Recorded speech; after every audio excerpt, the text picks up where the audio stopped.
Максат айылы. Өрттен күйген үйлер ошол жерлерде башталат экен бул айылдын үстү жагы.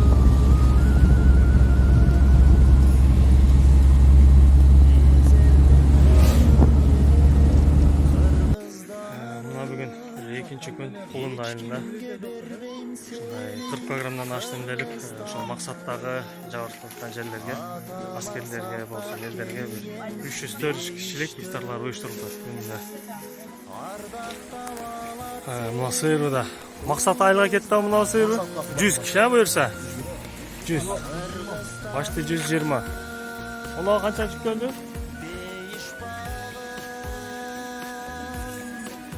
70-80 мынага жүктөлдү. Очуга кетет, эски очуга.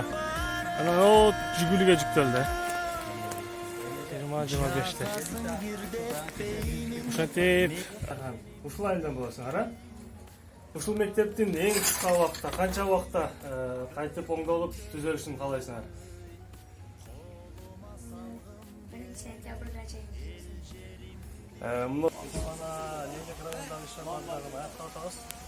İnşallah bardaq жаңылтырсан жерлерде максатты арканы ошол жерлерди көрдүк, сиздер менен дагы видео роликтерде бөлүшөбүз, кандай абалда канчалык жаап жаткандарды, канчалаган инсандар жаап жаткандыгын койса видеолордо дагы бир аз маалымат берип кетебиз. Ал эми бул жакта дагы сиздер жөнөткөн ошол жанагы фотографтан кайрымдуулуктарыңыздар иншалlah ушул бир жакшы иштерге азыр көптөр болгон болсо дагы муктаждыкка жараша торатылат. Ал эми бүгүнкү күндө муктаждык эмне болуп атат дегенде, бүгүн өз көзүбүз менен көрдүк, бул гуманитардык жардамдар өтө көп келгенине байланыштуу.